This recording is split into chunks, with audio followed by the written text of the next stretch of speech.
So I'm going to start off by I gave a talk. So I'm from Houston PM, and I gave a talk on this module, well, 5 months ago. But it's called Util H2O. It's called Util H2O, and it stands for hash to object. And basically, what it does for you is, given a hash reference, it'll automatically generate accessors for you. Well, there's lots of modules that do that, but I found this one uh, extremely natural to use. So you can take a script that's heavy with referencing, using the keys to reference hash values, and then implement this in line, and it will integrate really nicely in old code, and it really cleans things up. So let me jump to the CPAN page. So when you go there, there's a bunch of stuff on the synopsis on how to use it. It was kind of confusing to me, so I had to like buckle down and figure it out. But it was really easy once I started playing with it, and it was so easy, in fact, that I just started using it everywhere. And I wanted to give a shout out to, I guess, I'm not sure how to say his username, but HawkX. He's a very talented Perl developer, extremely responsive in his communication, and was very gracious in some of the feedback that I had given him. So we kind of started a collaboration. And one of the things that I created off of it was called Util H2O More. And the reason I created this is because I saw what he had done, and I wanted to not only use it for inline or ad hoc accessors for hash references, but I wanted to use it instead of bless as the basis for actual objects. And I found that it was based on how he was munging the namespaces internally. It was a little difficult. So I started out by creating this module baptized. I figured it was a little appropriate.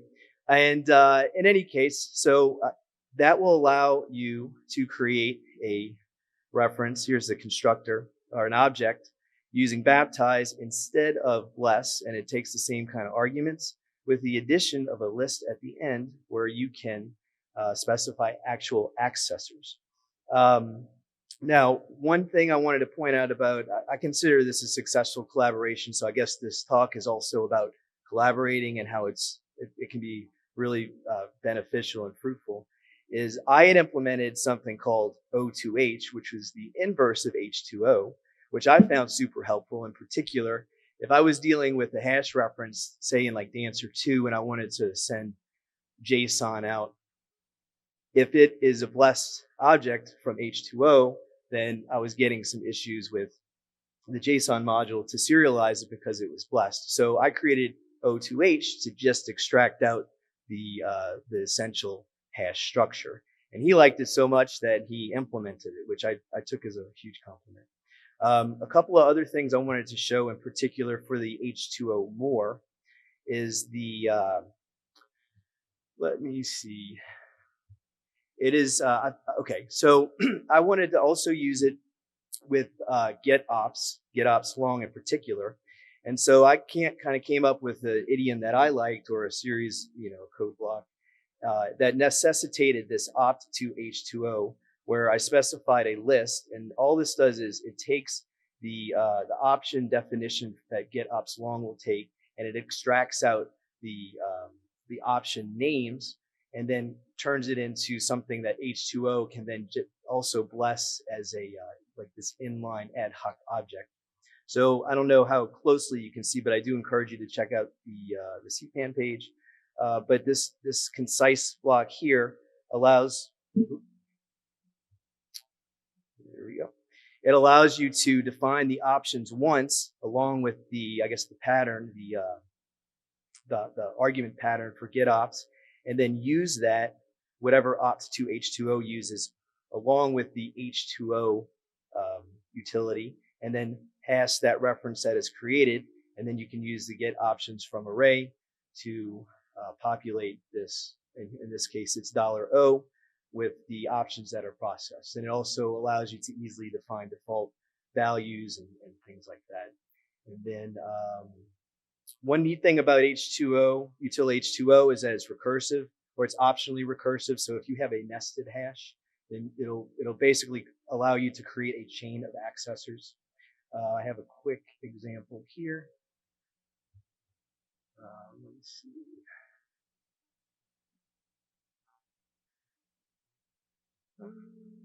ugly hash, we'll use that.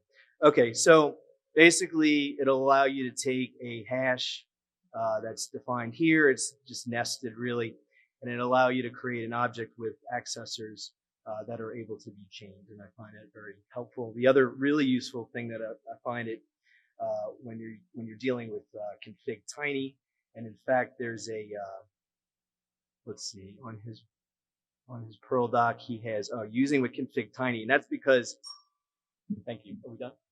Oh, and that's because I wanted to use it with config tiny. So it allows you to dereference what config tiny is giving you, and then it gives you this really nice accessor reference with accessors for your config tiny, the INI modules.